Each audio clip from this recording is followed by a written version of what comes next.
como los expositores que tenemos.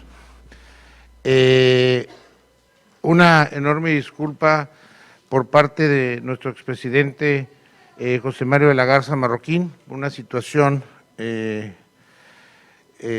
no nos puede acompañar, está muy apenado, sin embargo nos manda muchos saludos y una enorme disculpa. Lo que también por otro lado, pues vamos a tener más tiempo por parte de los otros expositores para en caso de que quieran ampliar su participación. Les doy la bienvenida a todos y cada uno de ustedes por estar aquí el día de hoy, no obstante este bello día que tenemos, una vista espectacular, ¿no? Y no me trata de decir que este tema también merece que estemos aquí para todos nosotros. Más adelante vamos a ver por qué la importancia, ¿sí? No quiero dejar de agradecer todo el apoyo brindado por nuestro presidente de capítulo, puesto que de California Sur, Eduardo Tapia, gracias por estar aquí. Fue ante la situación de la pandemia, podíamos ver que algunas personas no podían venir y empecé a hablar con él que cómo íbamos a hacer y cómo se iba a dar una solución. Qué mejor solución, pero sí, trabajó arduamente para esto y aquí estamos al día de hoy. También, ¿sí?, antes de desahogar este tema, ¿sí?, que vamos a tratar el día de hoy, la evolución y realidades de las publicaciones legales, obligaciones éticas de la abogacía ante la profesión en constante dinamismo. Me gustaría citar a Federico Lucio de Canini, una expresión que él tiene y en especial un estudio que hace en un capítulo en su segunda edición de su libro El abuso del derecho en el sistema legal mexicano. Trata en este capítulo en relación al abuso y la competencia desleal, que es todo aquel comportamiento contrario a las exigencias de buena fe dentro del plano de comercio, afectando negativamente el mercado libre, decisión y elección. Muchas veces, en la manera en que en este mundo cambiante, en el que la abogacía también se puede decir que es una industria, ¿cómo nos publicitamos? ¿En qué riesgos podemos caer en la manera que nos publicitamos? Y lo más importante es cómo observamos, ¿sí?, el código de ética de nuestro colegio. Vamos a ver también si realmente el código de ética nos aplica a todos o solamente a los que somos miembros. Vamos a quedar sorprendidos, ¿no?, con este tema. Para continuar, sí, me gustaría presentarles a Verónica Guerrero García, sí, de muchos conocida, pero ella es la coordinadora de la Comisión de Ética del capítulo de Baja California Sur. Entonces, le cedo la palabra a ella para que continúe con este programa. Gracias. Gracias, Polo. Gracias a todos. A nombre de mi capítulo, les agradezco mucho su asistencia. Voy a permitirme leer una breve síntesis curricular de nuestros expositores.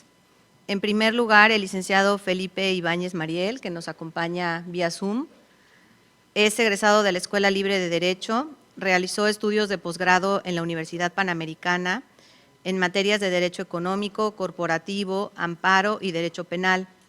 Es socio fundador de los despachos Zamora Pierce y el despacho Ochoa Ibáñez y Tinoco. Es miembro de la Barra Mexicana de Abogados, Colegio de Abogados, desde 1986, donde ha desempeñado diversos cargos como miembro de la Junta de Honor, vocal, coordinador del Comité de Inducción y Evaluación y excoordinador de la Comisión de Ética. Es presidente del Comité de Ética de la Red Iberoamericana para el Aseguramiento de la Calidad en la Educación Superior. Gracias, licenciado, por acompañarnos. Es un honor tenerlo aquí. Por otra parte, la licenciada Diana Pineda, que también nos acompaña vía Zoom, Es socia de González Calvillo y presidenta de la Fundación González Calvillo. Es especialista en proyectos de energía, desde aspectos regulatorios, transnacionales y solución de controversias. Ha participado en diversas publicaciones nacionales e internacionales, como Financer Worldwide y Energía Hoy. Como miembro del Comité de Talento de la firma, trabaja con el talento legal para continuar su formación con abogados e incentivarlos a participar en investigaciones y artículos. Nuevamente, gracias, Diana, bienvenida. Y aquí en forma presencial nos acompaña el licenciado Raimundo Soberanes, socio de Fombovester y Sierra, es abogado con honores, egresado de la Escuela Libre de Derecho, maestro en Derecho también con honores, egresado de la School of Law University de Aberdeen, United Kingdom, socio del área de resolución de disputas, investigación y compliance del despacho Fombovester y Sierra. Cuenta con una amplia experiencia en el área de litigio civil, mercantil, administrativo y constitucional, así como en arbitraje internacional. Ha participado en algunas de las más complejas investigaciones en materia de anticorrupción y aplicación de la FCPA en México en los últimos años. Bienvenido, Raimundo, gracias por acompañarnos. Voy a ceder el micrófono a nuestra consejera nacional, la licenciada Ana María Kudich.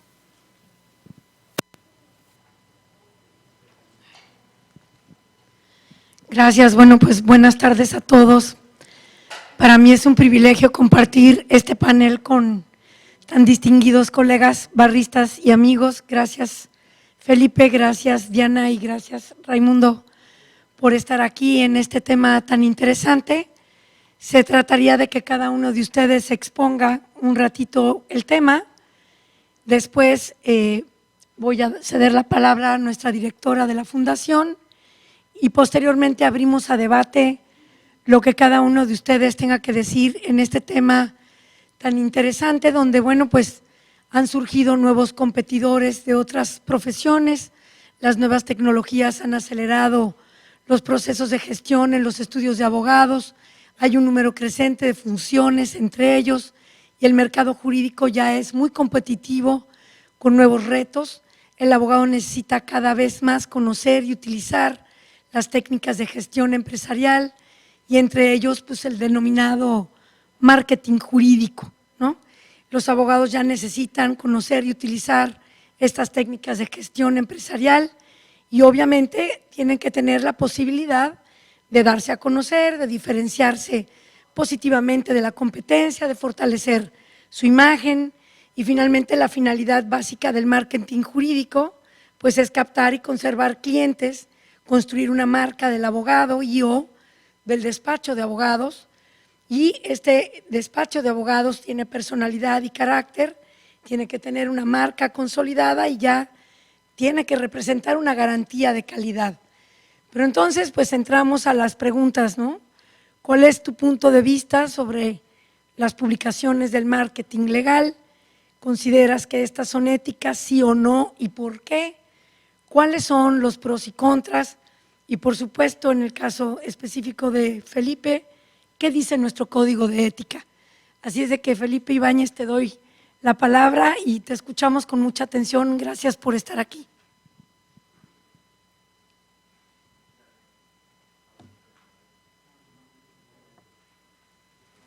¿Le puedes solicitar que abra el micrófono, su micrófono?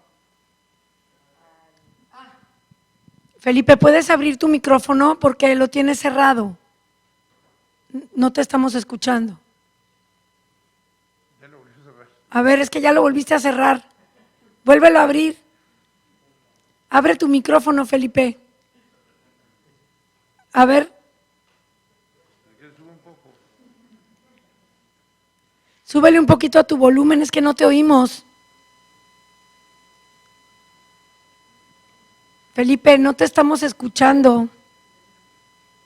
No te oímos.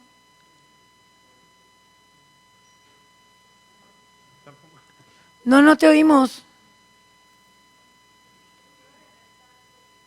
A ver, ahí está abierto el micrófono, nada más súbele al volumen. Perdón. Ahí, ahora sí.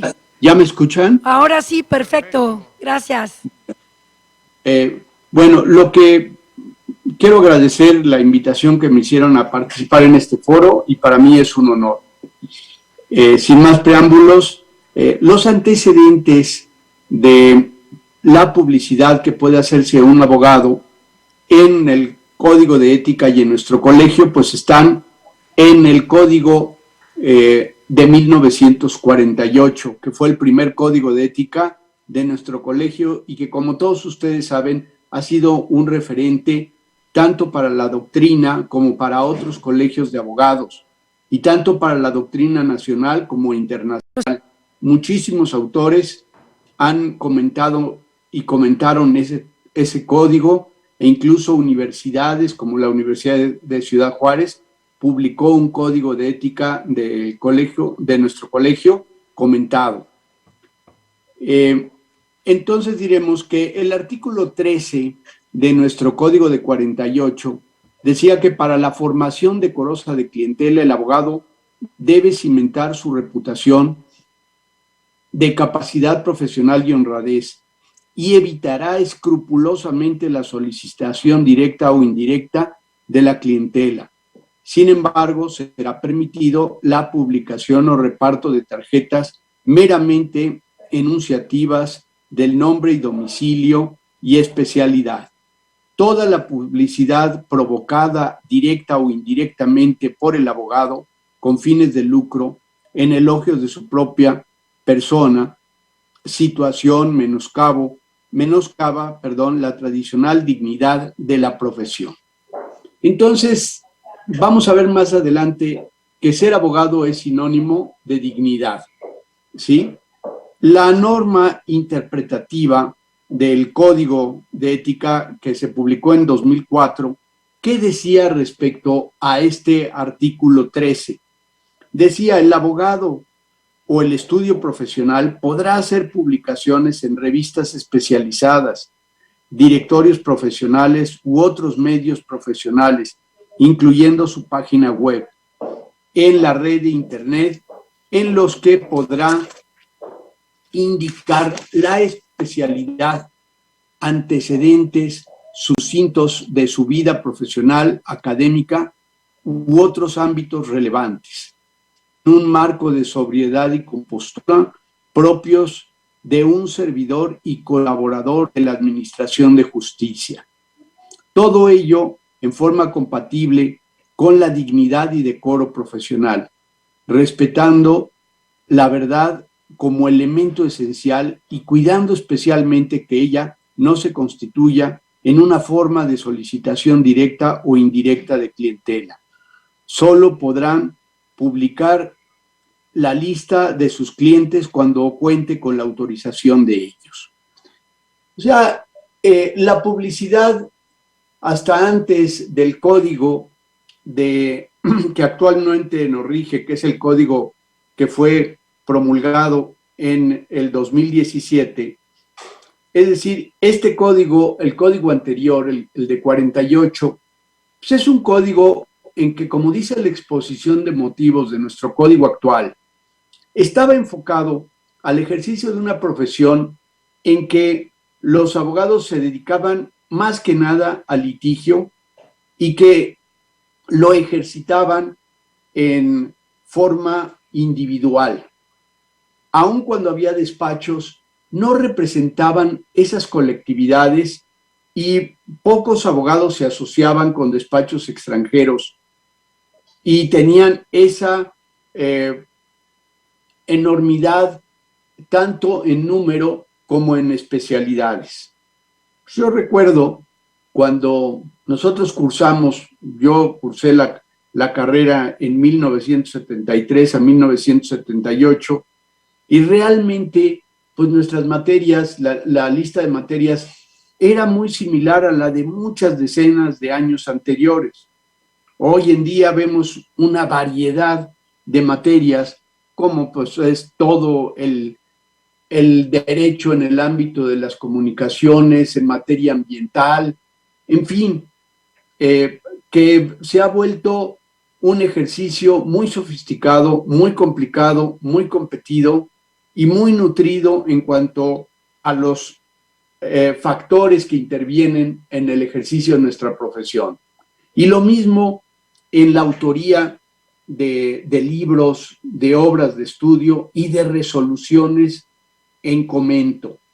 Entonces, esto ha vuelto nuestro ejercicio profesional en algo muy competido, en algo muy nutrido en cuanto al tipo de resoluciones que se emiten y al tipo de materias en que se tratan. Y aunado a esto, a la necesidad de los abogados de publicitar sus servicios para darse a conocer, porque hay una infraestructura enorme en muchos despachos que obviamente requiere que se trabaje para poder solventar los gastos de tantas personas que laboran y que realizan funciones tan sofisticadas, como por ejemplo la asociación con otras profesiones, como pueden ser con contadores públicos, con economistas, con ambientalistas, en fin. Entonces, la publicidad se vuelve complicada. El artículo 14 del propio código anterior, del de 48, decía: publicidad de litigios pendientes. El abogado no podrá dar a conocer por ningún medio de publicidad o escritos informaciones sobre un litigio sub iudice, salvo para rectificar cuando la justicia o moral lo demande. Concluido el proceso, podrá publicar escritos y constancias de autos y comentarios en forma respetuosa y ponderada. Lo dicho no se refiere a informaciones o comentarios formulados con fines exclusivamente científicos en revistas profesionales conocidas, los que se guían por los principios generales de la moral. Omitirán nombres sobre la publicación y para no perjudicar a una persona, como cuando se tratan cuestiones del Estado civil que afecten a la honra. O sea, esta era la forma en que se permitía la publicidad. Y finalmente el artículo 15 decía: el empleo de medios publicitarios para consultas. Falta a la dignidad el abogado que habitualmente evacúe consultas por radio o emita opiniones sobre su firma por conducto de periódicos o cualquier otro medio de publicidad sobre casos jurídicos que le sean planteados, sean o no gratuitos sus servicios. Nosotros, a lo largo de los años, ahora ya también se lleva a cabo, pero menos que antes. Antes los abogados, pues sabíamos de abogados que opinaban sobre todos los temas y en todo momento y lugar, ¿verdad? Además de que pues no somos todólogos y sobre problemas tan complejos, pues no era lo mejor, ¿no?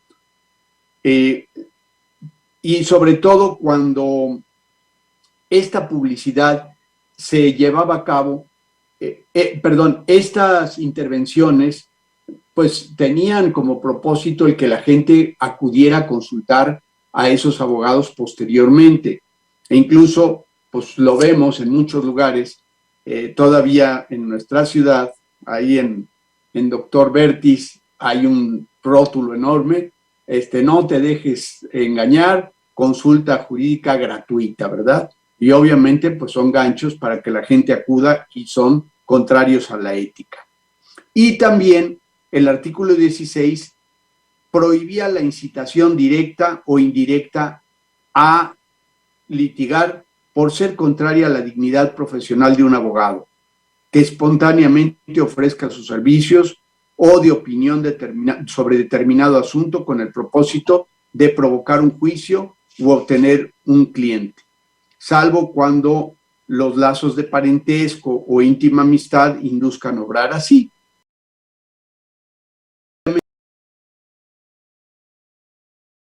Pues más que nada es una ayuda que se le va a brindar. Yo recuerdo cuando fue el avionazo creo que fue de Mexicana, el tecolote que le llamaban ese vuelo allá por los años 80, un avión que tuvo un accidente al aterrizar en la Ciudad de México. Pues yo recuerdo un abogado que se acercó a mí en un tribunal y éramos amigos y me platicó que él conocía a la población mormona y que un despacho de abogados mormones le habían pedido que obtuviera la lista de los pasajeros de Western Airlines, que era la compañía, y él se abocó a conseguirla, ¿no? Y le decía yo, bueno, ¿y por qué ellos no lo hacen? No, porque ellos tienen prohibido por su código de ética ir a ofrecer sus servicios a las víctimas, a los parientes de las víctimas o a las víctimas que sufrieron lesiones en ese vuelo.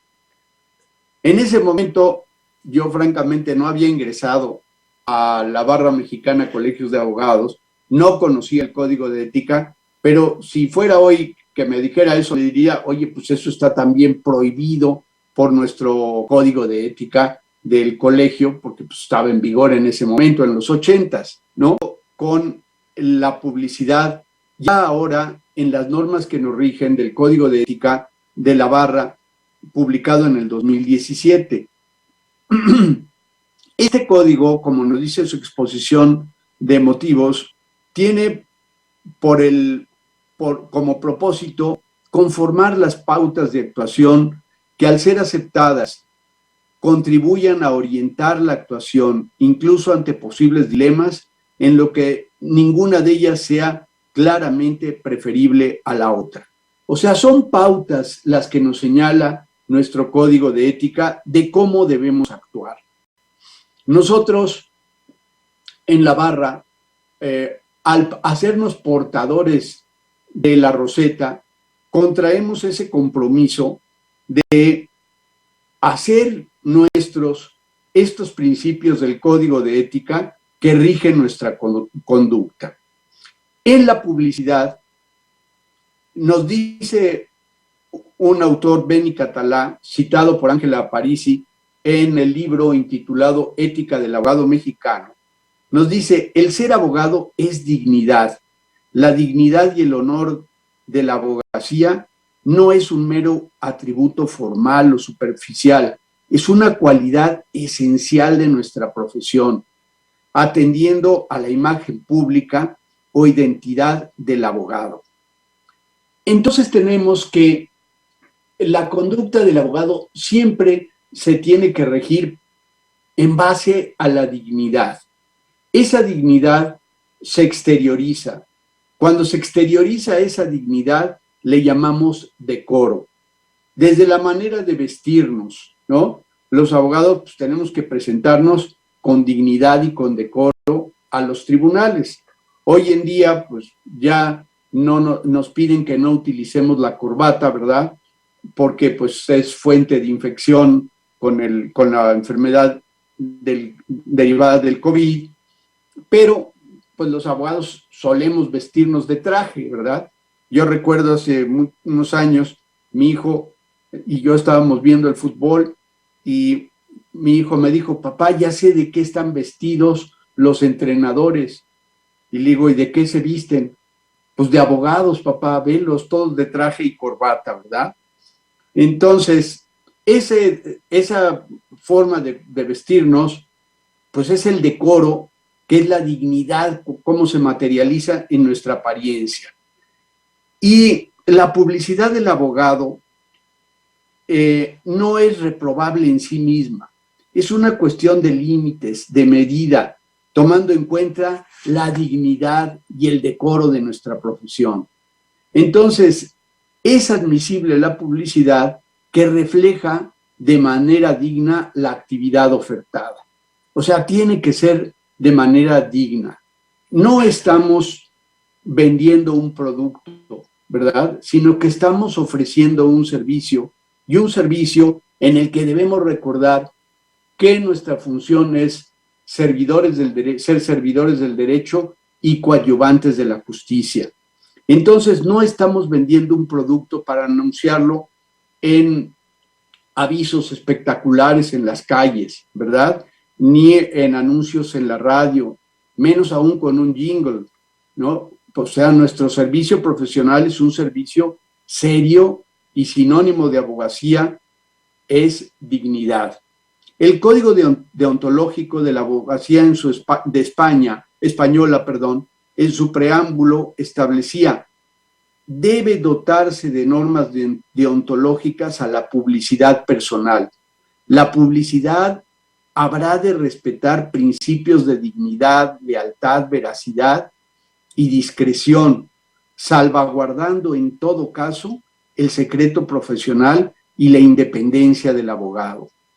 O sea, aquí es muy importante tomar en cuenta el secreto profesional. ¿Cuándo pondría la publicidad en peligro el secreto profesional? Bueno, pues cuando anunciamos quiénes son nuestros clientes sin su consentimiento, o cuando anunciamos casos que pueden estar sub iudice o que ya hayan terminado y que no haya tampoco consentimiento de la parte a quien representamos. Porque, y quizá de la contraparte también, ¿verdad? Porque pues vamos a hacer público algo que no debemos referir. Y el secreto profesional nos obliga a salvaguardar toda aquella información que recibimos de nuestro cliente o de los contrarios con motivo del ejercicio profesional. Entonces, sería gravísimo que en la publicidad reveláramos. Yo he leído con tristeza y con pena noticias acerca de libros que han publicado abogados sobre asuntos que han llevado y que han abandonado por la conducta de su cliente y que revelan cuál fue esa conducta. Pues que esa conducta, yo puedo dejar un asunto, pero sigo obligado a guardar el secreto profesional y no me puedo hacer publicidad de que soy muy honorable a costa de un cliente por inmorales que hayan sido sus propuestas o su forma de conducirse. Nos dice el Código de Ética que es justificado abandonar un asunto cuando va en contra de nuestras convicciones, pero no dice que podamos revelar lo que nos enteramos por parte de ese asunto y menos para hacernos publicidad. Entonces, hay una diferencia entre hacer público el nombre y hacerse publicidad en sentido comercial y propagandístico. O sea, yo puedo, o cualquier abogado puede hacer público su nombre, como lo dicen en revistas especializadas, en publicaciones a través de mi página web, y esa publicidad es totalmente permitida, ¿no? Los abogados, pues, nos damos a conocer a través de los escritos, de los estudios que hemos llevado a cabo, de las publicaciones que hemos hecho en revistas especializadas, de las publicaciones de libros, de la participación, por ejemplo, pues, en un congreso, a través de la memoria que se publica, pues todo eso es darnos a conocer y es perfectamente permitido. Pero una publicidad inadecuada no solo implica competencia desleal, sino desprestigio para todo el gremio. O sea, por ejemplo, cuando los abogados se anuncian en periódicos o en revistas, donde ustedes quieran, o en la página web, ofreciendo sus servicios y el monto de los honorarios que cobran, por ejemplo, por un amparo contra una ley determinada, pues esa práctica es desleal, porque están incitando a la litigación en forma directa, ¿no? Y además, a veces es hasta depredatoria, ¿no? Esa forma de actuar, y es una deslealtad. Lega, el autor español, nos dice: lo que importa es que el abogado se dé a conocer sin generar equívocos o incertidumbres y sin dañar el decoro profesional. Sin embargo, fíjense cómo regulaba el artículo 2.6.1 del Código Deontológico de la Abogacía Europea, pero de 1998. Decía: el abogado no podrá hacer ningún tipo de publicidad personal ni encargará a otro que la haga, ahí donde esté prohibido. Entonces, ahí donde esté prohibido, pero prácticamente, pues, donde no estaba prohibido, pues sí se podría permitir, pero ya generaba una forma negativa de considerar a la publicidad toda la publicidad, o sea, no hacer ningún tipo de publicidad, ¿no? Y en muchos lugares, pues sí estaba prohibido que el abogado se publicitara. Digo, nosotros sabemos que en la antigüedad el abogado ni siquiera podía cobrar emolumentos, y por eso en la antigua Roma se les llamaba honorarios a lo que podría cobrar el abogado, porque en realidad no cobraba, era honorario su servicio. Pues hoy afortunadamente ya no es así, ¿verdad? Pero el código de ética actual tiene un capítulo dedicado a la publicidad. Y vamos a ver qué nos dice nuestro código de ética actual. En los artículos 30, 31 y 32.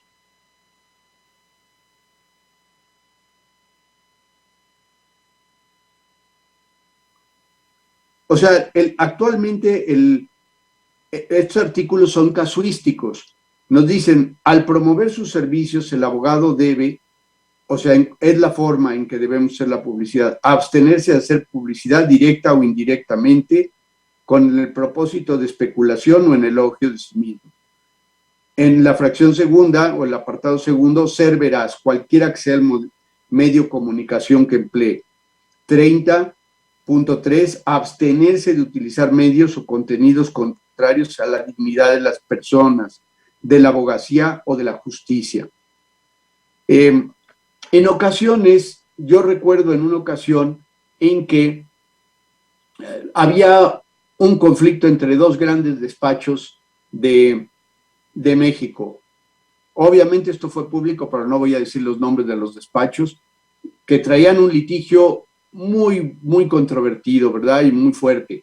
Y entonces empezaron a hacerse publicaciones unos contra otros y acusándose de diversas cuestiones. Entonces la barra publicó un desplegado y dijo, un abogado un despacho acusaba al otro de llevar determinados clientes que eran reprobables.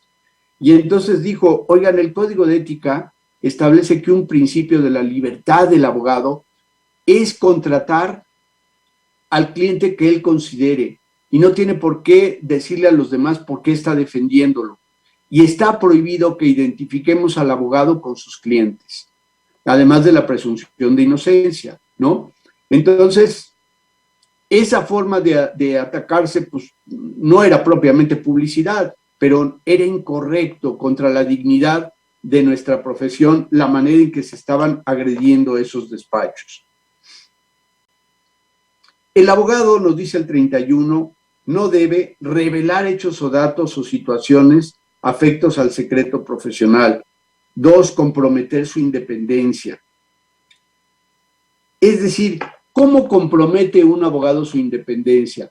La independencia es la ausencia de cualquier influencia extraña al abogado que lo obligue a actuar en una forma determinada, ¿sí?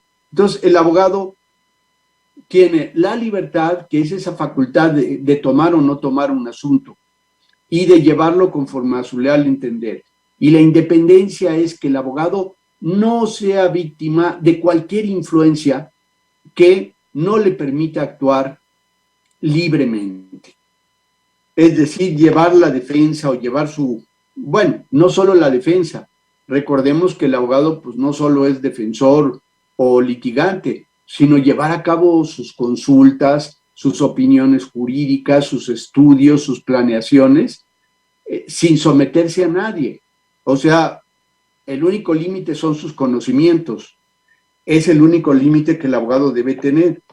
Asegurar la obtención de resultados favorables, ¿no? Hubo una queja de un despacho que ofrecía y garantizaba el resultado, lo cual también es contrario a nuestro código de ética.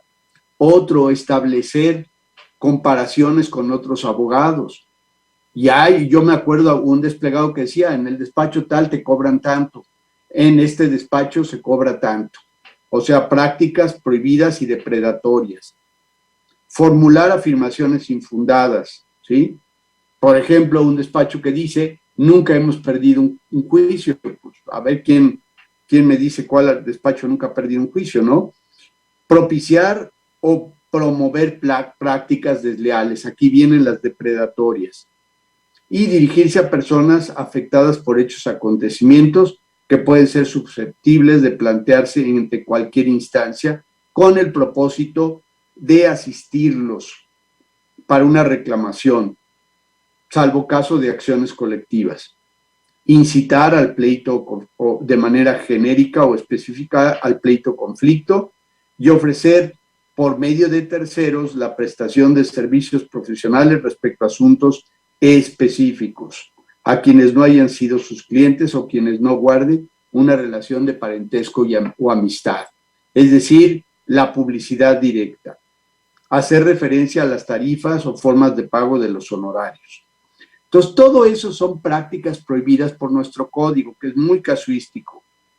Y entonces debe abstenerse de formular declaraciones o entregar información por sí o por interpósita persona fuera de los procedimientos, cuando dichas declaraciones o información puedan afectar a la imparcialidad o conducción de la investigación en decisión de un asunto. Entonces ya vemos cómo esta publicidad, y al igual el artículo 33, también en forma casuística, ofrecer servicios gratuitos, ofrecer cotizando honorarios significativamente menores, de nuevo prácticas depredatorias, utilizar a terceros con el propósito de lograr captación de clientes, ofrecer servicios distintos a los de carácter jurídico para captar clientela, ofrecer servicios señalando modalidades o facilidades de pago, dar a entender que posee una capacidad de influir en la autoridad, informar la identidad de sus clientes sin contar con su autorización. Entonces, en pocas palabras, esa es la forma en que se atenta contra la dignidad, es decir, contra la excelencia del servicio a prestar, que atentan contra el secreto profesional, que atentan contra la libertad del abogado, contra su independencia, contra el secreto profesional y sobre todo contra la lealtad que debemos a nuestra profesión, a nuestros contrarios, a nuestros clientes, ¿verdad? La lealtad que es sinónimo de fidelidad y es fiel aquel que antepone el interés ajeno al propio. Esa es la verdadera fidelidad, ¿no? Ser fieles, pero más que a nuestros clientes, más que a nada, a nuestra profesión. Felipe, y fieles te queda un minuto. A la verdad. Con esto doy por terminada mi intervención y quedo a sus órdenes para cualquier aclaración.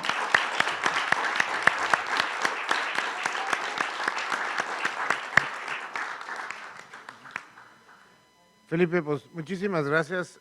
Qué mejor que tú que hayas dado los antecedentes de esta regulación en nuestro código de ética y como siempre muy puntual y muy explicativo. Yo me llevo de tarea pues para las siguientes exposiciones las palabras decoro, dignidad, lealtad y lo más importante es que no existe una competencia desleal.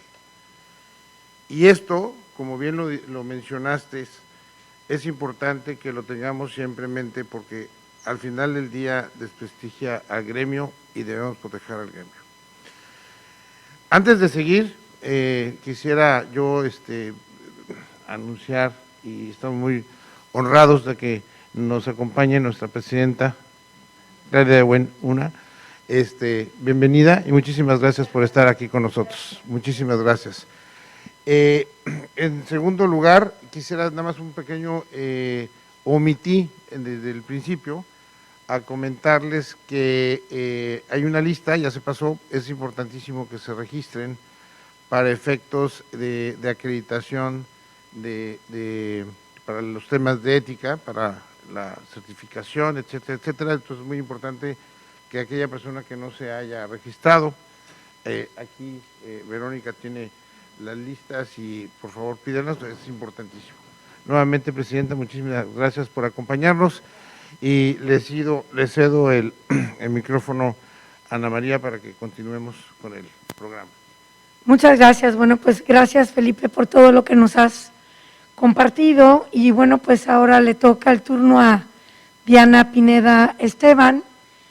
Y bueno, Diana, yo quisiera preguntarte, en tu experiencia, cuéntanos en todo este marketing legal respecto de las redes sociales, no solo para fines de marketing, sino para expresar una opinión respecto de noticias, de situaciones de interés general.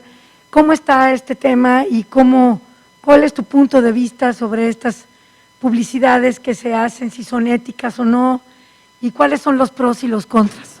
Gracias. Adelante, Diana. Muchas gracias, Ana María, gracias al Comité de Ética, a Polo Burguete, a Ana María y a Verónica Guerrero por esta cordial invitación. Yo creo que es un tema amplio que abarca no solamente la publicidad de estilo marketing americano, donde se anuncian casi como infomerciales los abogados. Si marcas 01800 abogados criminales, te vamos a defender, y ese tipo de publicidad, sino que también abarca la publicidad pagada o no pagada para participar en rankings y en revistas legales.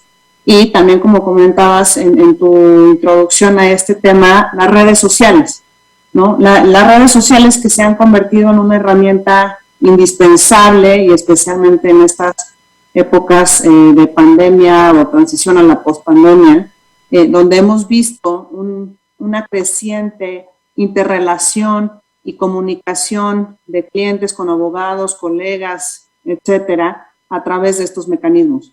Desde mi punto de vista, las publicaciones de marketing legal son una realidad y se han convertido en una necesidad en este mundo globalizado. Felipe nos describía el primer código de ética del 48 y quizás la realidad era totalmente diferente y los abogados se recomendaban por la experiencia que habían tenido los clientes. Eran más bien una especie de consiglieris, por decirlo de alguna forma, ¿no? Donde conocías necesariamente a la persona que te representaba y el abogado también conocía a la persona que estaba representando. Y ahora ya en este mundo globalizado, muchos de nuestros clientes o potenciales clientes pueden estar lejos de donde nos encontramos nosotros. No solo lejos de la Ciudad de México, de Baja California, de Monterrey o de Progreso, Yucatán, sino también en el extranjero. Cuando se han dado las aperturas de diversos sectores, específicamente, por ejemplo, el sector energético, que es donde enfoco mi práctica, recibimos muchísima atención de empresas de todo el mundo que no tenían ningún punto de contacto con México. Y muchas de estas empresas básicamente hicieron pues, una investigación en línea respecto de quiénes eran los abogados disponibles o que tenían la práctica que ellos estaban buscando. Y necesariamente terminan recurriendo a las publicaciones de marketing legal. Y en este sentido tenemos pues varias publicaciones, varios rankings serios, pero también tenemos algunos que no necesariamente son tan serios, ¿no? Algunos que reciben pues, algún tipo de gratificación o algún tipo de participación para publicar a los abogados o a los despachos, o que simplemente no hacen una investigación tan profunda de el tipo de ranking que van a publicar. O sea, recientemente me tocó ver un ranking que hablaba de diversidad e inclusión en América Latina, y uno de los despachos nominados era un despacho que no tenía ninguna socia mujer, ¿no? Y que no tiene prácticas conocidas de diversidad e inclusión, no es parte de su código de ética que está en la página de internet, etcétera. Y entonces, pues eso demerita a veces también la confianza que podemos tener en este tipo de publicaciones de marketing. Pero también, por otro lado, estas publicaciones de marketing sí nos permiten encontrar afinidad entre firmas. Y específicamente, aquí me gustaría platicar el tema pro bono. Recientemente tuvimos que buscar una firma en Japón para un tema de custodia de un menor, y naturalmente una de nuestras fuentes fueron las publicaciones de marketing y la propia publicidad que hacen las propias firmas de si llevan este tipo de asuntos sin cobrar algún tipo de honorario, ¿no? Etcétera.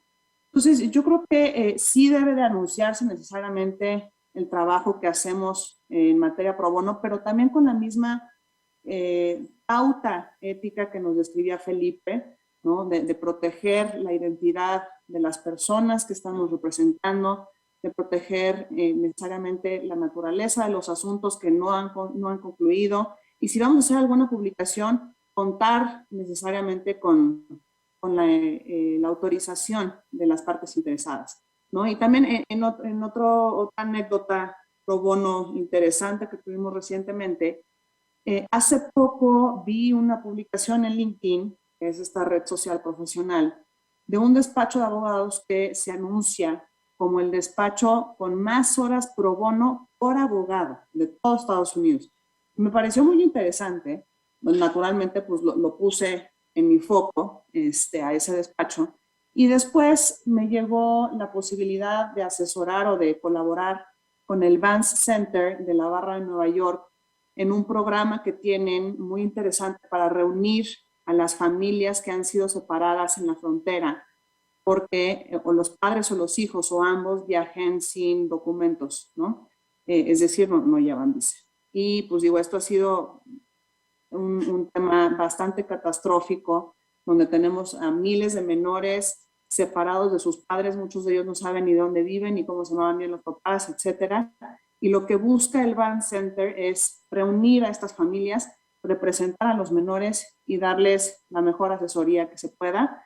Y naturalmente cuando surgió la oportunidad de unir a esta firma que se publica, o se publicita como la firma con más horas pro bono por abogado, pues ellos estaban felices también de participar en una tarea tan noble como esta. Entonces, yo creo que las publicaciones naturalmente sí nos permiten transmitir y platicar nuestros logros, sí nos permiten trascender fronteras, sí nos permiten dar a conocer también avances que hemos tenido como firmas, si abrimos una nueva área de prácticas, si tuvimos algún tipo de promoción dentro de nuestros abogados y abogadas. También nos permiten darle publicidad a esa parte pro bono, pero sí tenemos que tener mucho cuidado en no rebasar los límites que bien escribía Felipe. Y aquí es donde quizás las redes sociales juegan un papel sensible por la facilidad de publicar opiniones y la facilidad también de publicar datos que pueden resultar sensibles. Todos o muchos de los abogados de hoy en día tienen acceso a una red social, ya sea de carácter personal o de carácter profesional, y a veces las entremezclamos, ¿no? A veces en nuestra red social personal estamos publicando que me hicieron socia o gané un premio, etcétera, y viceversa. Entonces, a veces el límite se diluye y aquí también entra la responsabilidad de nosotros como abogados, no solamente hablando por nosotros mismos, sino definir cuándo podemos hacer entender o podemos permitirle al lector de esas opiniones que también estamos haciendo representaciones por el centro de trabajo en el que estamos, ya sea por la firma o la empresa en la que pertenecemos, ¿no? Y entonces, si yo voy a publicar una opinión respecto de una nueva ley o respecto de un asunto que sea público y lo voy a hacer a través de mi red social, tengo que pensar 2 veces antes de publicarlo necesariamente y también pensar si voy a representar nada más a Diana Pineda o si alguien me va a asociar con González Calvillo o con la Fundación González Calvillo y en qué medida me podrían asociar o no. Y eso también nos lleva a la propia participación que tenemos en las publicaciones, aunque sean de carácter un poco más académico con cierto contenido. Estamos viviendo una era de acceso a la información a toda costa. Prácticamente en YouTube encontramos tutoriales de todo, incluyendo hasta cómo redactar un amparo, ¿no? Y lo busqué en preparación de esta plática y sí hay un tutorial de 1 hora de cómo redactar un amparo. Y las generaciones más jóvenes tienen un ímpetu marcado por participar en esta era del acceso a la comunicación, ¿no? De participar en publicaciones, de ser citados en periódicos, de emitir sus opiniones en LinkedIn, en Facebook. Y esto ha llegado al grado que inclusive las redes sociales, están reconociendo también a estas personalidades influyentes en su mundo como influencers. Y no solamente podemos pensar en los youtubers o no solamente en la gente que tiene muchos followers en Instagram. Ya también tenemos influencers en LinkedIn que son recomendados por la propia red social cuando queremos visitar un tema específico, ¿no? Les llama Top Voices. Y entonces esto también nos está llevando a que se empieza a premiar la participación cotidiana y constante en este tipo de redes sociales, porque la propia red social te recomienda como una voz reconocida para ciertos temas. Y la verdad es que en muchos de los casos no dudo que sean personas que cuenten con las credenciales y el conocimiento para defender eso, pero en realidad no lo sabemos, ¿no? No sabemos qué procedimiento estén llevando a cabo las redes sociales para reconocer a estas personalidades como top voices o como personalidades influyentes en una materia. Es lo mismo que las publicaciones. Entonces, cuando decidimos engancharnos o participar en algún tipo de publicación, ya sea con fines informativos o de marketing o ambos, ya sea red social o publicación más tradicional, creo que también tenemos que exigirle a esas publicaciones y redes sociales que transparenten sus procesos, que los tomen con seriedad, ¿no? Y que no acepten nada más la participación de cualquiera de las personas que pretenda tener visibilidad, que logren esa visibilidad, porque entonces sí estaríamos cayendo ya en un fomento de esa competencia desleal. Creo que hasta aquí dejo mi primera participación para no robar más micrófono y también hacer una pequeña pausa porque estoy saliendo de COVID y de repente me quedo sin aire. Muchísimas gracias, Diana.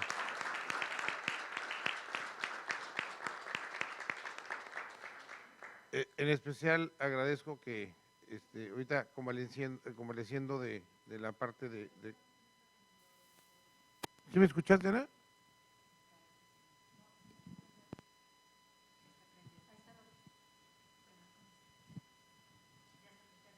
Mucha tecnología. Oye, Diana, muchísimas gracias por tu participación, en especial sabiendo que está saliendo el COVID y es un gran esfuerzo para ti. Nos hubiera gustado muchísimo que nos acompañaras, pero bueno, ya había dado el agradecimiento al buen Eduardo Tapia, presidente del capítulo de Baja California Sur, que pudo haber hecho estos arreglos para que nos acompañaras.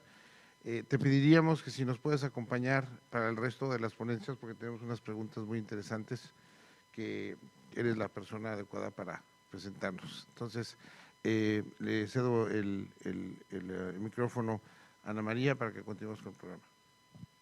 Muchas gracias, Polo. Bueno, pues nos queda la opinión de nuestro querido Raimundo Soberanis Cortés. Y bueno, pues Ray, yo quisiera que nos compartas cuál es tu punto de vista sobre las publicaciones de marketing legal, si consideras que estas son éticas, si sí o si no, o por qué, y cuáles son los pros y los contras después de haber escuchado nuestro código de ética, todas las cuestiones sociales de redes y de estas expresiones de opinión y noticias. Platícanos y compártenos tu punto de vista. Gracias. Sí, a ver. Gracias, Ana María. Buenas tardes. Gracias. Buenas tardes a todos. Primero que nada, gracias a la Barra Mexicana Colegio de Abogados por la invitación. Gracias, Vero y Polo, por la confianza. Gracias a mis colegas panelistas presentes y vía electrónica. Y bueno, gracias a todos ustedes por prestarme sus oídos. Entiendo perfectamente bien el valor que tiene el tiempo de cada uno de ustedes. Es bien interesante. Me lanzaste 3 preguntas concretas, Ana María, y te las agradezco, y ante preguntas concretas hay que dar respuestas concretas. La primera pregunta fue, ¿cuál es mi opinión respecto al marketing legal? ¿No? Y lo cierto es que la respuesta la puedo dar con 3 puntos. El primer punto es, no es un tema nuevo.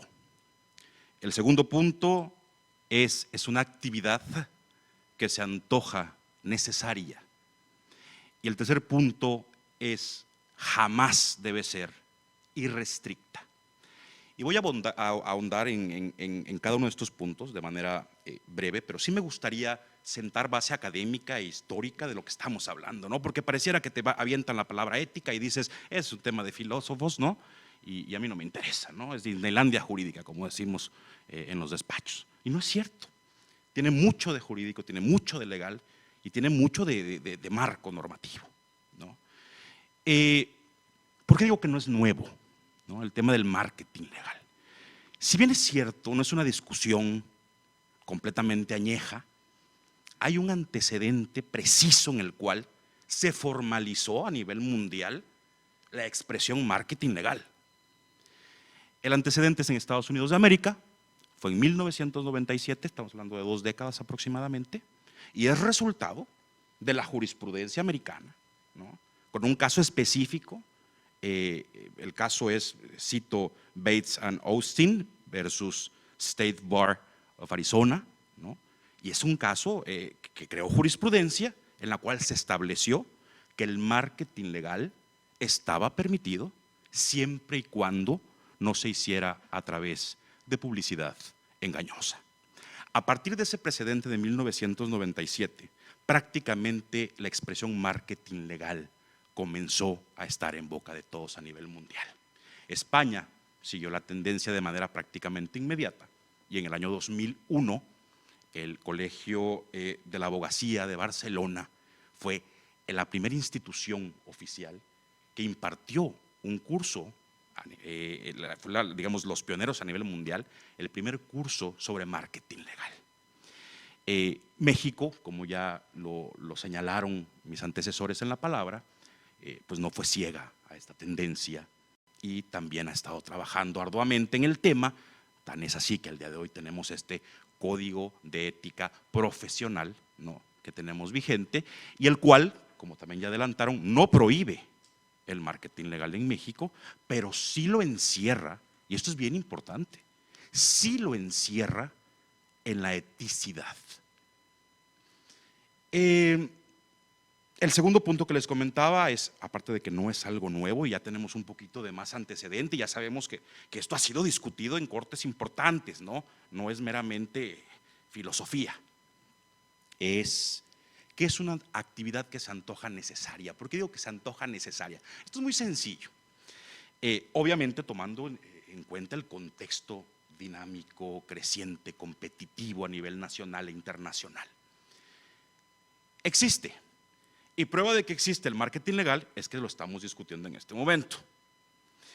Y su existencia es prueba de que hay una pauta. Y la pauta obliga a competir. Es decir, te subes al barco, no te puedes quedar atrás. De lo contrario, entras en un rezago ante la conciencia colectiva. Si yo, como representante de uno de los despachos más grandes de México, no hago publicidad, me van a comer todos mis competidores, ¿no? Simplemente te arrastra. Por eso digo que se impone como necesario. Hoy la pregunta no es, ¿debo o no debo hacer publicidad? Desde mi punto de vista, el que no hace se va a quedar atrás, ¿no? Y el tercer punto que decía, no debe ser irrestricto, ¿no?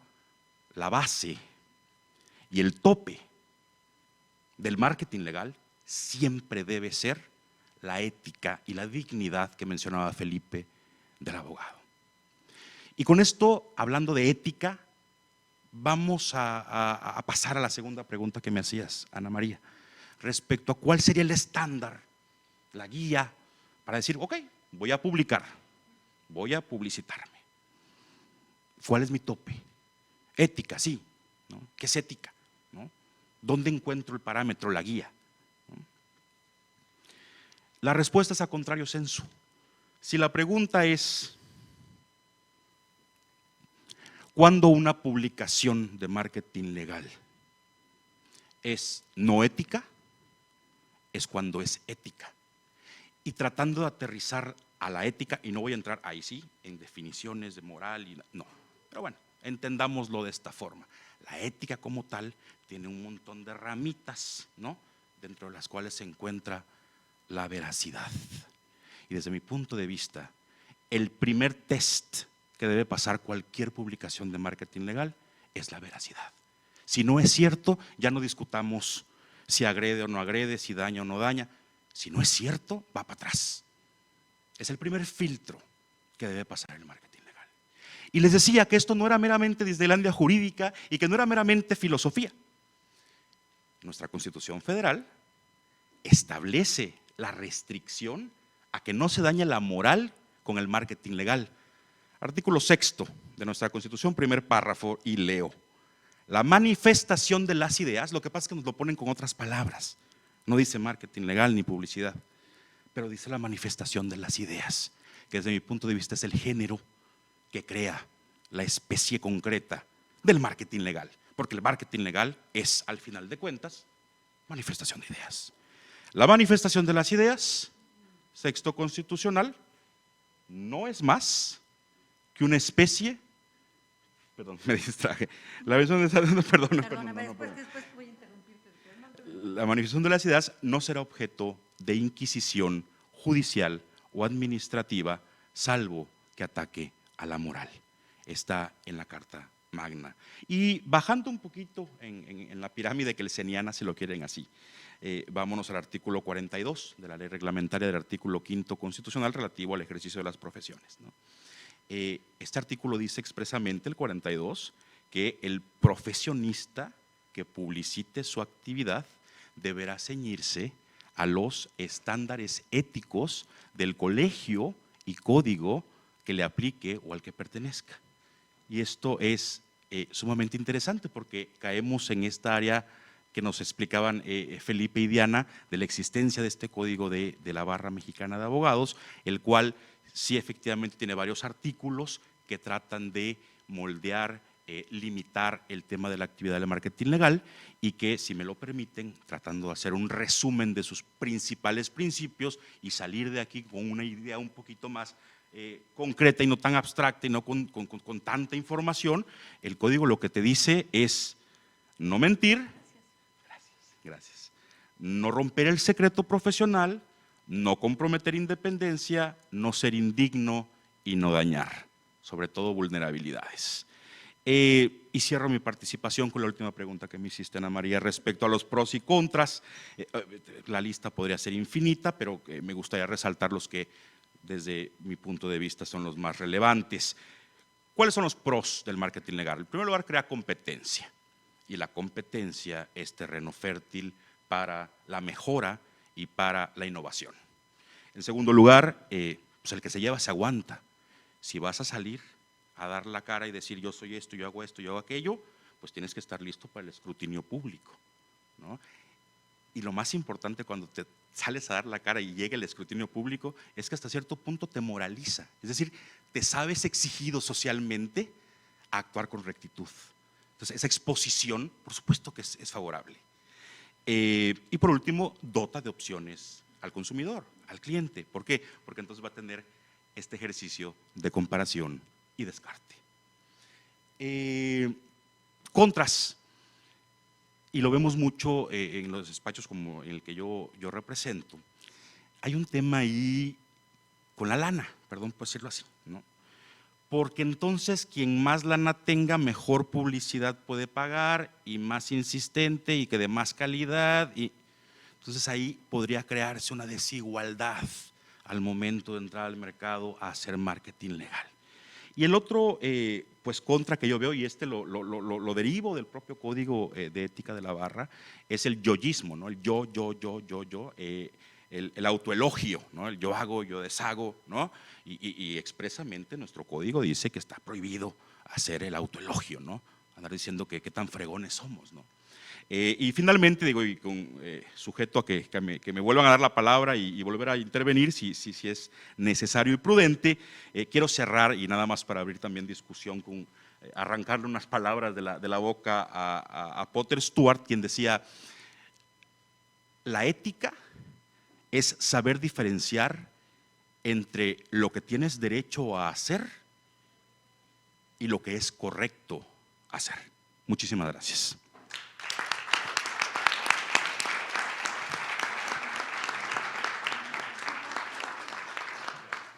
Muchísimas gracias, Raimundo, por todo lo que nos has compartido y la precisión con la que te has expresado. Y bueno, pues antes de entrar a preguntas y respuestas de todos los que estamos aquí y a generar el debate y opiniones, etcétera, quisiera cederle la palabra a la directora de nuestra Fundación Barra Mexicana y bueno, pues que también nos comente o nos comparta en qué publicaciones se ha beneficiado la Fundación, cómo la Fundación ha podido usar estas redes sociales para difundir que somos la única fundación que presta servicios legales gratuitos por abogados expertos. Y compártenos, Carla, un poquito al respecto. Muchísimas gracias. Buenas tardes a todas y a todos. Es un honor poder compartir este espacio con abogados no solo socialmente responsables, sino con los abogados que día con día hacen la diferencia en apoyar a personas que tanto lo necesitan. Entonces, de verdad que es un gran honor estar con ustedes. Y efectivamente, como tú me lo preguntas, Ana, la Fundación, como algunos de ustedes ya lo saben, tiene 22 años casi que se constituye como una organización de la sociedad civil sin fines de lucro. ¿Y qué importancia y relevancia tiene todo lo que estamos comentando en este momento? Porque les voy a dar brevemente los antecedentes. En el año 2008 se crea la Declaración Pro Bono para el continente americano, que digamos que es el antecedente de lo que hoy la estructura y la forma que tiene el trabajo pro bono en México. De hecho, en el despacho de nuestro buen amigo Raimundo, en Fonboveser y Sierra, gracias al apoyo de Klaus Fonboveser, que también participó en la redacción de este documento, fue que nos empiezan a dar este marco de cómo debemos de hacer trabajo pro bono, de lo que se considera y no se considera trabajo pro bono. Esto se lanza en la ciudad de Nueva York a iniciativa de una organización que es un clearing house que se llama el Cyrus Van Center. Esto es en enero del 2008 y en febrero del 2008 se firma ese documento y se hace un lanzamiento aquí en la Ciudad de México. Somos pioneros en relación a lo que tiene que ver con la Declaración Pro Bono para el continente americano. En esta declaración nos habla de un mínimo de 20 horas por abogado anual, cosa que despachos importantes y despachos comprometidos con el trabajo pro bono han superado. Tenemos cifras de despachos que anualmente por abogado destinan 80 horas de trabajo pro bono. Es importante mencionar que, por supuesto, en México la colegiación no es obligatoria y, por lo tanto, pues de alguna manera sí se ha vuelto una barrera para que muchos abogados presten o quieran prestar este trabajo pro bono, siendo que además es una obligación constitucional, ¿no? En nuestro artículo 5º constitucional se habla de la obligatoriedad de hacer servicio social y por otra parte el Estatuto 49 de la Barra también nos habla de esta obligación de hacer trabajo pro bono a través de la Fundación Barra Mexicana. Por otro lado, tenemos otros documentos como la Declaración de Responsabilidad Social de Madrid, que también es otro documento que ha servido como marco regulatorio al trabajo pro bono. Y por otro lado, en el año 2018, junto con otros despachos importantes y otras organizaciones de la sociedad civil, nos dimos a la tarea de lanzar un documento que se llama Los Estándares Pro Bono México. Es un documento, es un movimiento que nos narra muy claramente todos estos antecedentes que ya di, pero también cómo hacer el trabajo pro bono. Nos pusimos de acuerdo con el respaldo de más de 20 firmas en el país para definir y delinear lo que se considera y lo que no se considera trabajo pro bono. Con todo gusto les podemos compartir nuestras redes sociales, es Estándares Pro Bono México, y es un documento que nos sirve para ir, insisto, regulando cómo hacer este trabajo pro bono.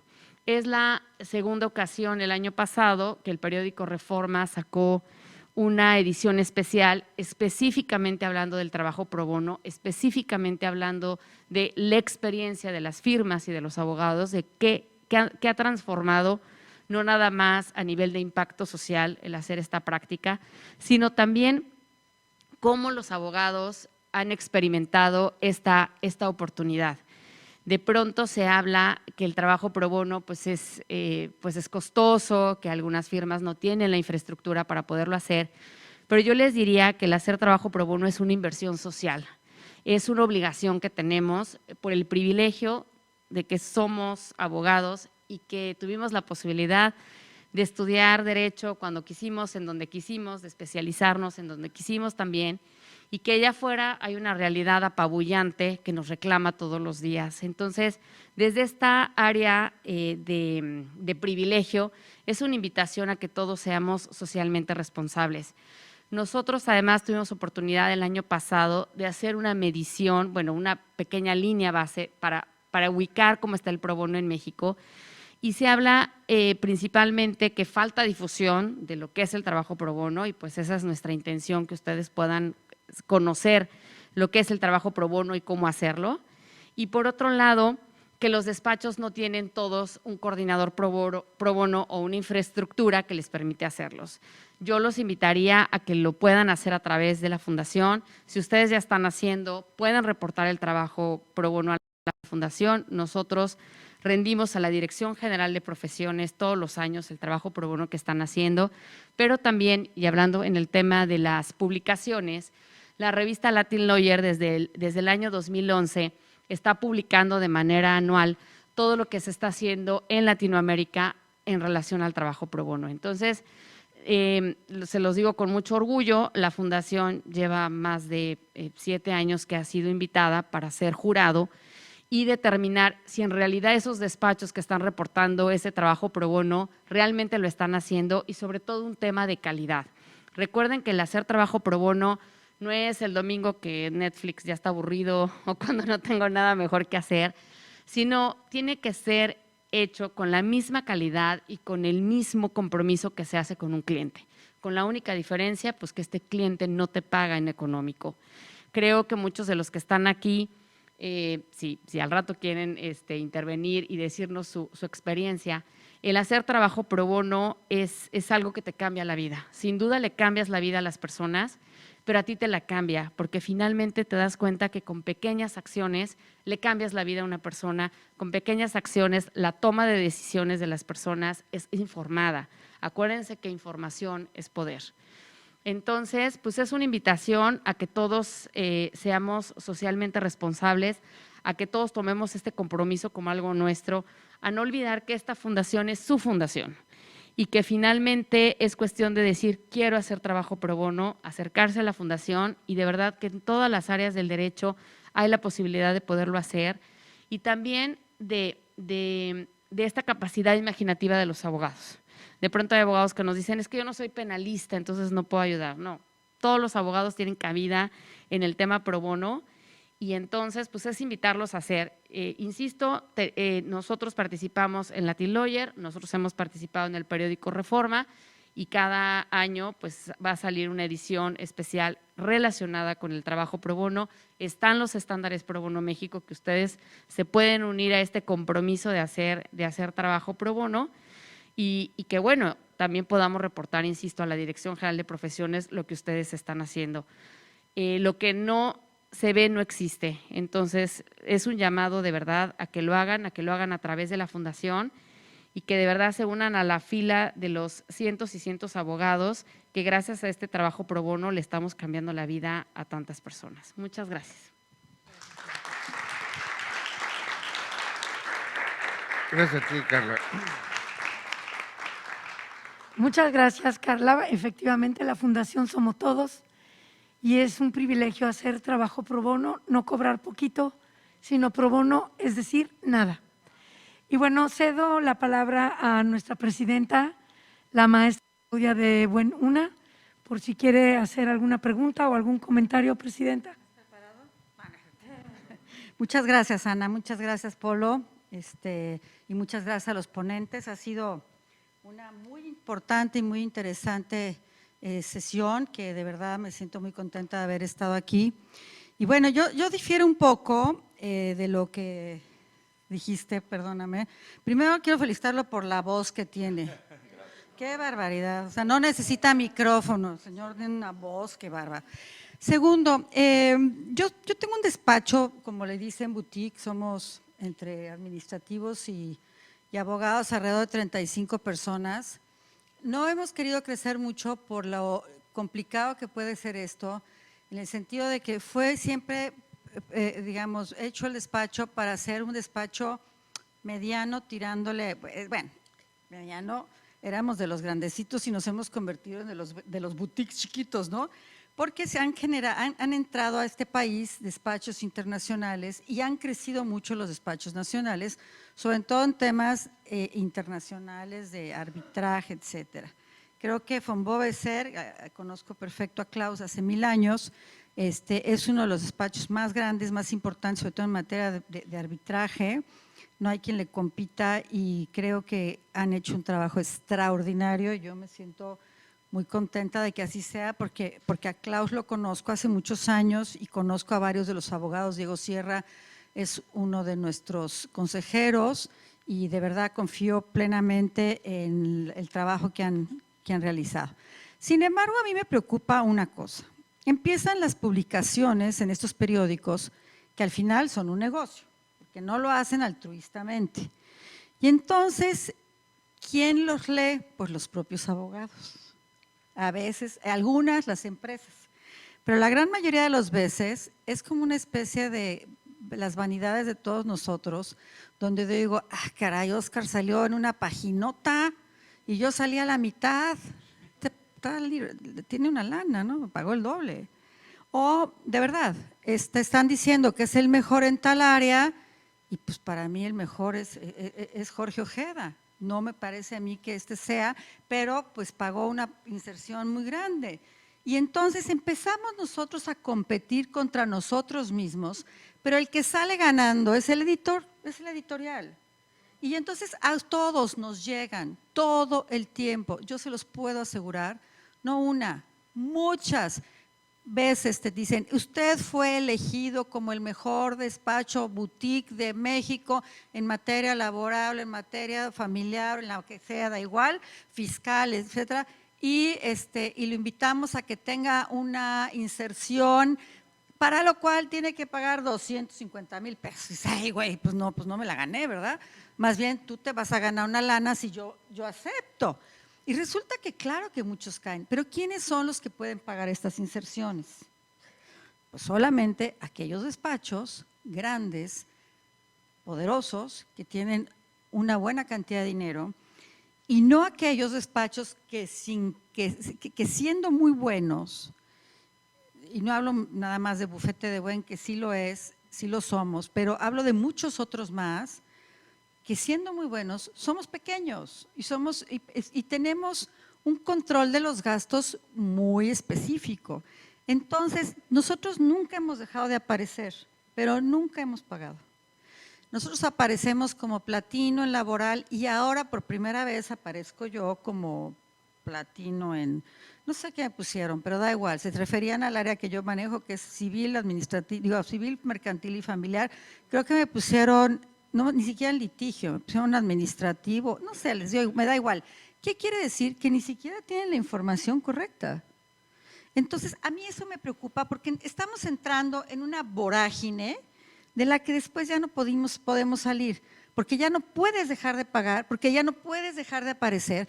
Y si un día nos sentáramos todos los despachos y nos pusiéramos de acuerdo, ¿saben qué? Dejemos de hacerles el caldo gordo y mejor hagamos nosotros, a través de los colegios, del Consejo General de la Abogacía Mexicana, una especie de ranking basado en otro tipo de mediciones, por la cual realmente lo que se señale es no por lo que se paga, sino porque realmente es lo que se ha logrado. Y creo que sería mucho más válido. A mí me parece, y lo he oído, no es mi idea, esta vorágine, me lo han dicho varios directores de despachos importantes, es ya ni modo que ya no paguemos. Tenemos que pagar, tenemos que aparecer, el logo tiene que estar, la firma tiene que estar, la foto tiene que estar. Y realmente quien lo lee somos nosotros, porque ¿a quién le llega el de los mejores abogados? Aparecen a cada rato entrevistas mías que ya ni me acuerdo, es más, ese saco ya ni me queda, ¿no? Por ejemplo, porque me lo hicieron en marzo y aparece en diciembre. No, tampoco, sí me queda, sí me queda. Pero quiero decir, ya hasta cambiaron las circunstancias, ¿no? Porque van haciendo durante todo el año y de repente te llegan 4 o 5. No me lo hicieron, de verdad. Es un tema delicado y entonces sí hay una enorme asimetría entre los despachos grandes, medianos y pequeños. Y si hay una competencia que desde mi punto de vista, claro que puedes diferir, porque pues tú tienes un despacho que sí se anuncia, desde mi punto de vista esta asimetría es como en el matrimonio. Hay alguien que tiene el poder y hay alguien que se somete, o en el laboral hay alguien que tiene el poder y hay los trabajadores que se someten.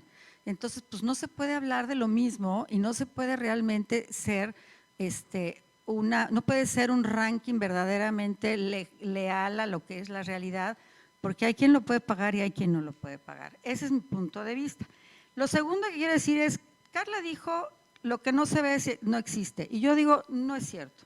Lo que no se ve sí existe, no es necesario cacarearlo para que exista. Lo importante de hacer el trabajo pro bono, que tengo yo 22 años haciéndolo en la fundación, y lo he hecho toda mi vida en diferentes maneras, he sido 2 veces consejera, he trabajado pro bono muchos asuntos, muchos ni siquiera se los he dicho a la fundación, porque lo que importa es resolver el asunto. Qué bueno que ahora la fundación me dice, no, tienes que decírmelo para que yo te pueda certificar. Está bien, te lo cuento, pero yo no voy cacareando y diciendo, soy el despacho que más trabajo pro bono tiene. No lo voy a hacer, nunca, porque para mí hace el bien sin mirar a quién, a veces. Y otros sí miro a quién, y ese quién me va a dar a mí más felicidad probablemente de la que yo le esté dando, porque llevar a cabo un trabajo pro bono te genera a ti muchísima satisfacción y hasta yo digo que es una satisfacción hasta egoísta, porque sales tú mucho más contento que a veces el cliente, que el cliente muchas veces ni siquiera te lo agradece, no importa, les resuelves la vida, ¿ok? La fundación, cada vez que yo le mando un asunto y le digo, si quieres mándamelo, pero que sea a través de ti, hace el trabajo extraordinariamente bien, porque los abogados, todos los que estamos en la barra, si te llega un asunto y te comprometes a tomarlo, es porque lo vas a tomar y lo vas a hacer bien. Y si no, pues te lo van a quitar y se lo van a dar a otro. Yo aquí conozco, aquí tenemos varios, ahí están mis amigos, Pablo y Adriana, y aquí están Acudish, hay muchos amigos que hacen trabajo pro bono de manera permanente y no lo estamos cacareando. ¿Por qué? Porque no es importante cacarearlo. Quizá para tener nuestra certificación sí, pero yo voy a hacer mi trabajo pro bono para ponerme una pancarta que diga, llevamos tantos asuntos pro bonos al año, perdón, pero no me parece bien, no me parece ético, no me parece que deba de ser. Yo creo que hay que hacerlo por una obligación moral, por un compromiso, y qué bueno que sea a través de la fundación, y qué bueno que se considere como una certificación, y qué bueno que los despachos de la barra tengamos este enorme compromiso. Yo lo aplaudo, toda mi vida lo he hecho. He estado casada con la fundación toda mi vida, 22 años, 21 años, no sé cuántos tiene, desde el 2000 si no me equivoco, vamos a cumplir 22 en octubre, 19 si no me equivoco, y de verdad me parece a mí que este es un gran trabajo, no es necesario estarlo cacareando, simplemente hay que hacerlo y cambiarle la vida no a una persona, le cambias no nada más a su familia, sino a la comunidad completa, a toda la familia extendida, los amigos y los vecinos. El trabajo que se hace para una persona sacar a la cárcel que injustamente está, impacta a toda una comunidad. No nos quitemos esa oportunidad de hacerlo, o de una pensión alimenticia o de una adopción, hay que hacerlo. Y de verdad es mucho más satisfactorio que ganar el juicio en el que más lana vas a ganar. Tú lo sabes, tú tienes el premio pro bono. Muchas gracias. Bueno, muchas gracias. Muchas gracias, Claudia, por todo lo que nos comentas. Yo puedo estar de acuerdo contigo y le quiero pasar el micrófono a nuestro colega Federico Lucio para que nos lea el mensaje que acaba de recibir, precisamente relacionado con lo que acabas de comentar, Claudia.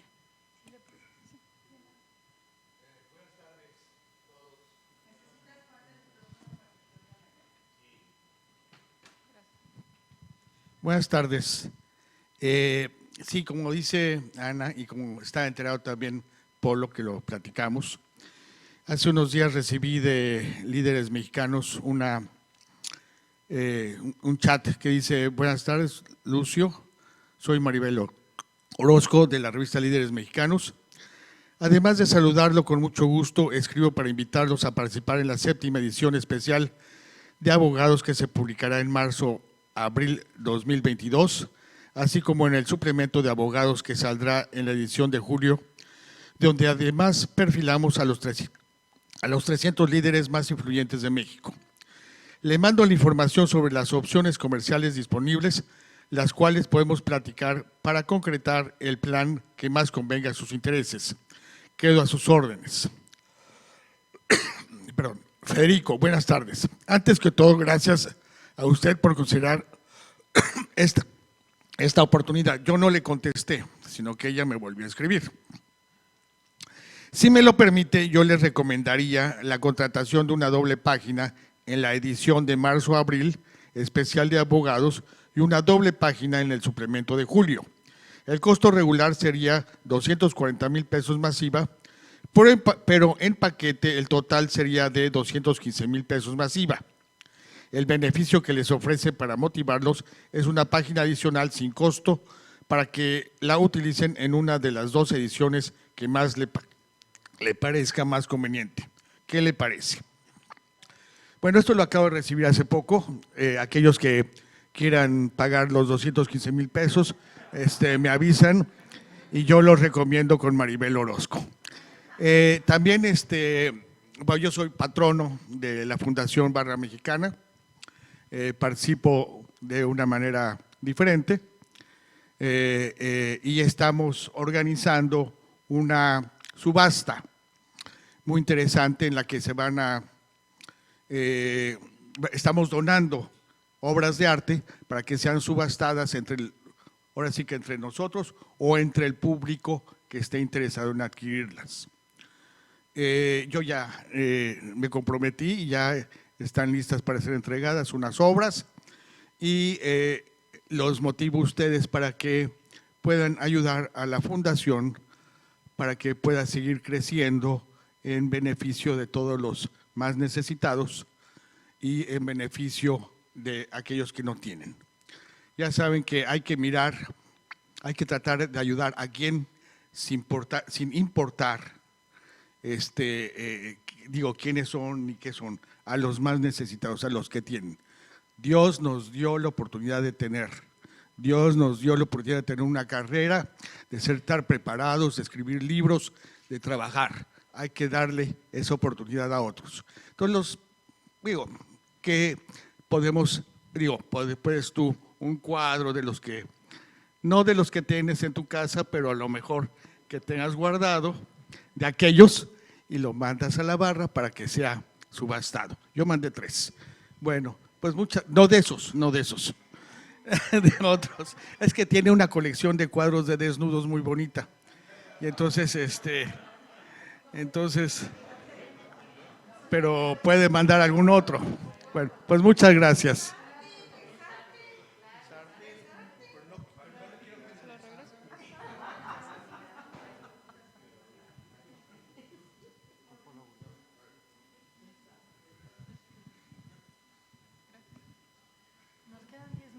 Bueno, tenemos 10 minutos. Ya levantaron las manos algunas personas y la primera fui yo, casualmente. No es cierto. No es cierto. No es cierto. No. Es que después de las exposiciones que hemos tenido y siguiendo un poco lo que dijo Raimundo, y luego sigue Carla y alguien más, y lo apunto.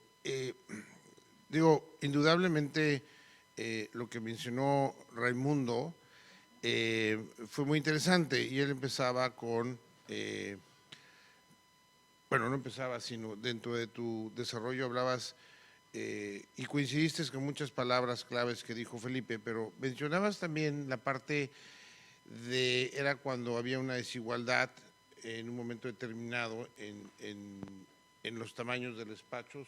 No necesariamente el tamaño del despacho significa que económicamente está fuerte, sino bueno, una situación económica al fin del día, ¿no? Que puede traer en un momento dado alguna desventaja, pero bueno, al final del día, hoy puedes hacer una serie de mercadotecnia sin necesidad de contratar estas revistas o empresas gravosas, pero siempre manteniendo, ¿no?, lo que hemos mencionado. A mí me gustaría preguntarle a Felipe en relación y tú lo mencionabas también, muy interesante cuando estabas hablando de la ley de profesiones, respecto, Raimundo, de que nos debíamos someter al código que aplica al gremio al que pertenecemos o al que nos adhiramos, ¿no?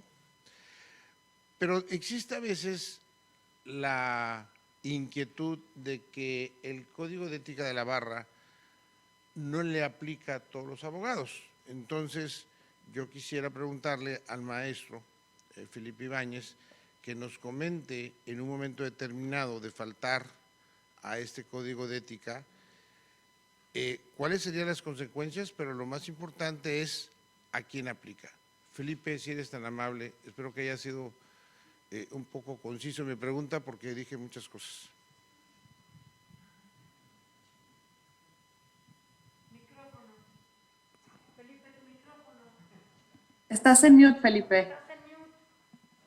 Perdón, siempre se me olvida. El artículo 34 de nuestro código nos dice que este va dirigido a los integrantes del colegio, cualquiera que sea la actividad que desempeñen, así como a los integrantes de las asociaciones correspondientes dentro de del territorio de los Estados Unidos mexicanos. Todos los que pertenecemos a la Barra Mexicana Colegio de Abogados, pues tenemos una obligación, y permítanme llamarla así, moral, de someternos al Código de Ética. La forma en que exteriorizamos esta pertenencia al colegio y esta obligación de acatar las normas de nuestro Código de Ética, pues la externamos cuando portamos nuestra roseta del colegio.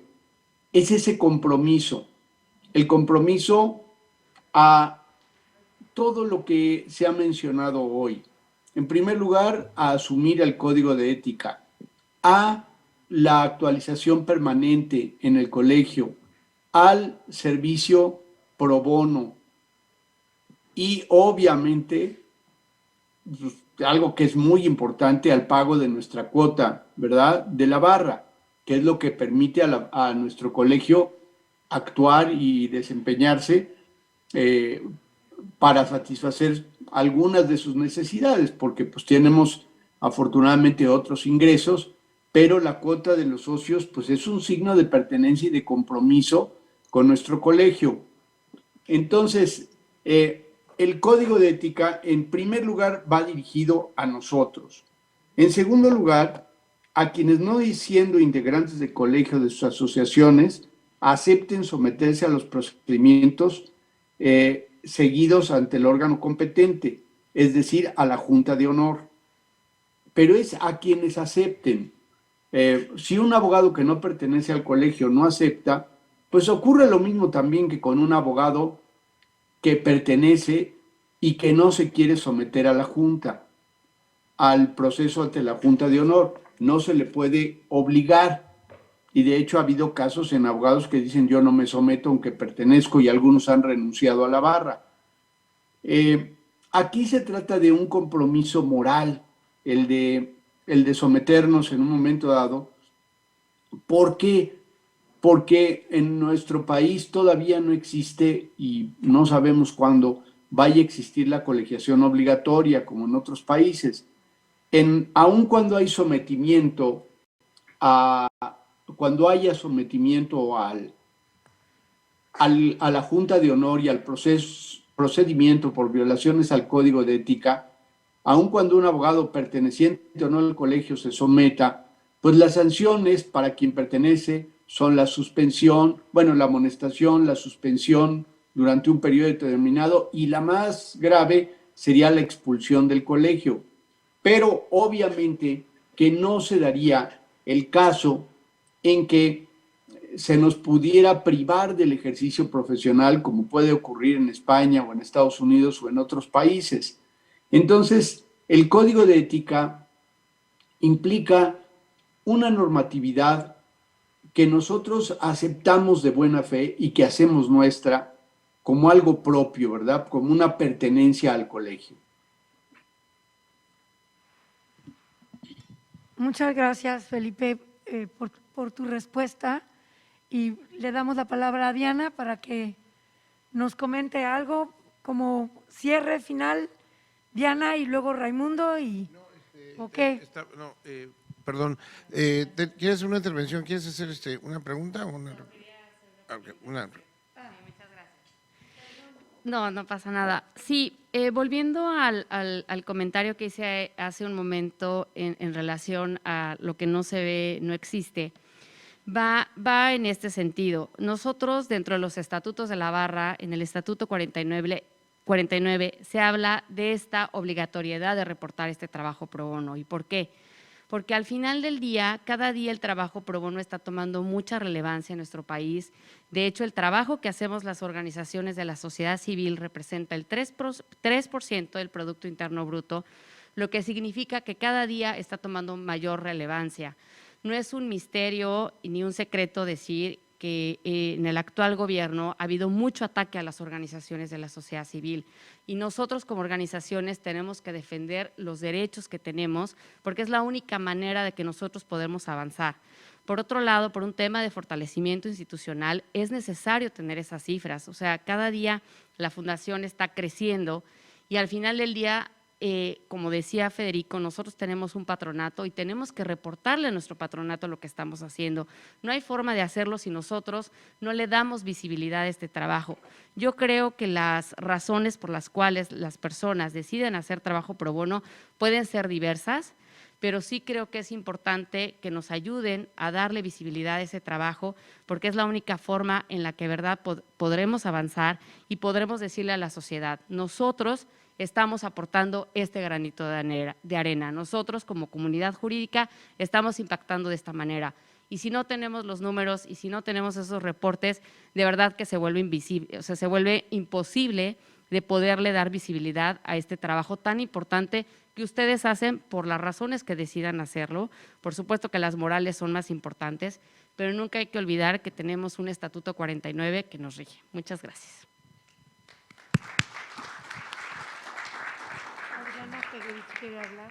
¿Adriana? Perfecto. Pero Adriana aquí. Gracias, buenas tardes. Oye, Diana, fíjate que, si me permites, te hago la pregunta. Recientemente hay un criterio de la Corte que va enfocado o dirigido hacia los periodistas y entonces dicen hay que distinguir opinión de información, ¿no?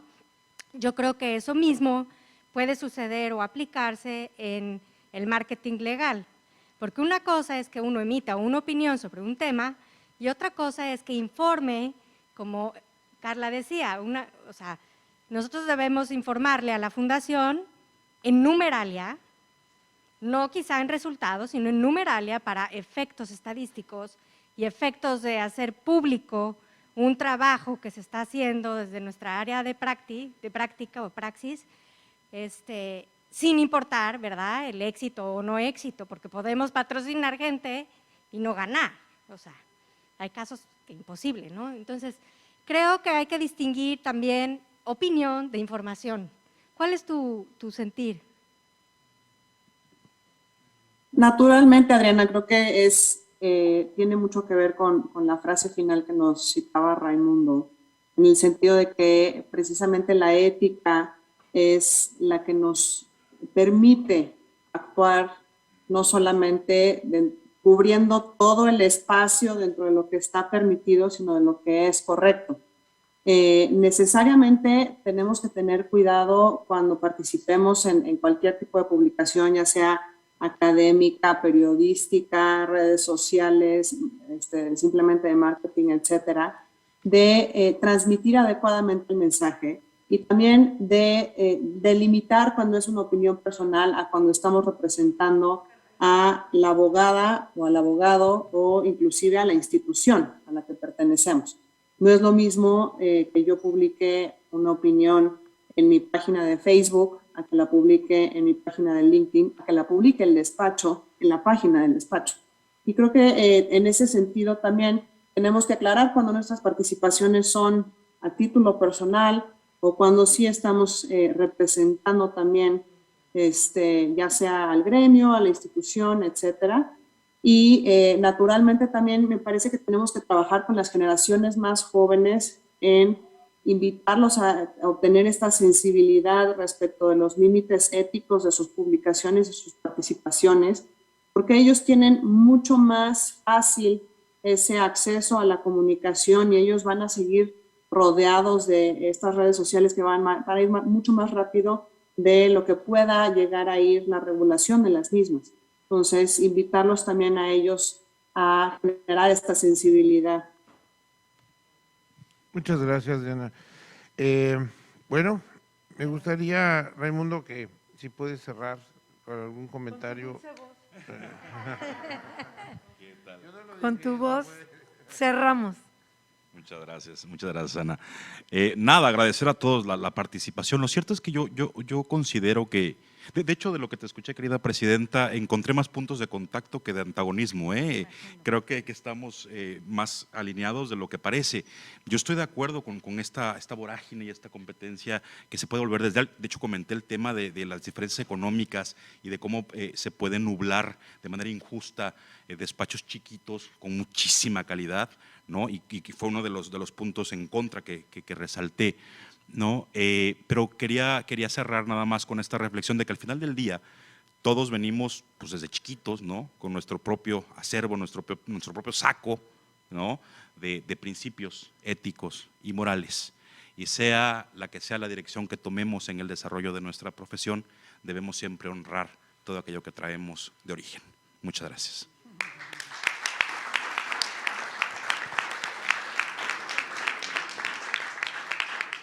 Gracias. Me gustaría pasarle el micrófono a nuestro presidente de capítulo, Eduardo Tapia, y nuevamente agradecer todas las atenciones que tuviste con nosotros para apoyarnos a esta mesa.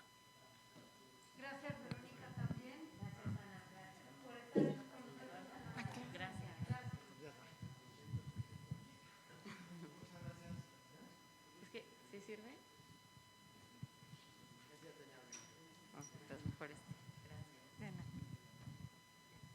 Muchas gracias, querido Polo. Así te digo con mucho cariño de hace algunos años que coincidimos en González Calvillo. Y también Diana, muchas gracias, Felipe. Ambos que se cuiden, que obviamente estén cada día mejor con este Omicron. Nuevamente gracias por sus intervenciones. Qué bueno que ahorita con la tecnología pudimos aprovechar esto para hacer posible la mesa de ética profesional y nuevamente agradeciéndole también a la presencia de nuestra presidenta, a la consejera Ana Kudich, que la tengo por acá, siempre en cada ciudad distinta te veo, ¿verdad, Ana? Ya, a ver, ya estoy viendo a ver en qué otra ciudad nos vamos a ver.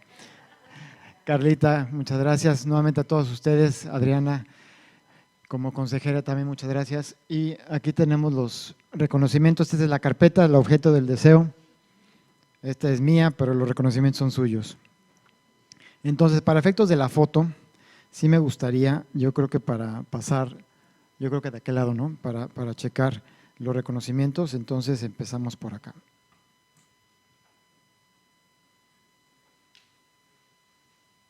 Ya está la foto, para acá. Si quieres, venimos para acá. Ana, viene Ana primero. Señor fotógrafo, ¿por aquí estoy bien o no? Sí, es este.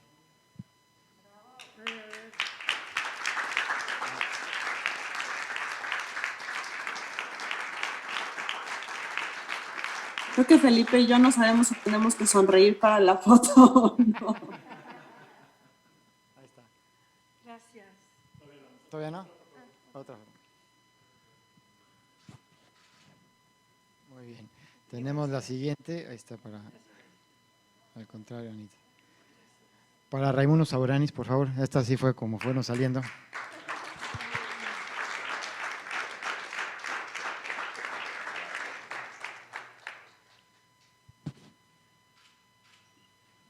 Muchas gracias. Ahí tenemos este. Diana Pineda lo vamos a mandar allá, pero creo que podemos hacer ahí una foto por acá. Felipe Ibáñez también. Gracias. Y tenemos aquí, ¿dónde está el de Polo Burguete? ¿Dónde está?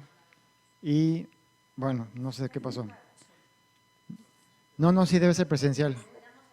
Pero el coordinador, pero bueno, el aplauso y Verónica Guerrero. Se lo vamos a mandar, no sé qué pasó. Sí. Vente para la foto, véngate para acá. Sí, pues sí, aquí le vemos acá. No se va a ver que es de Felipe Ibáñez.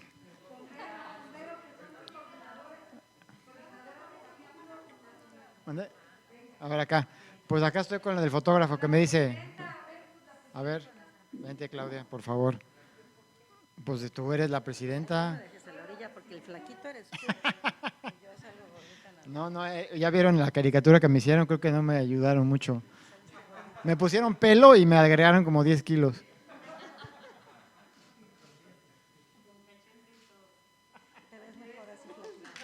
Muchas gracias.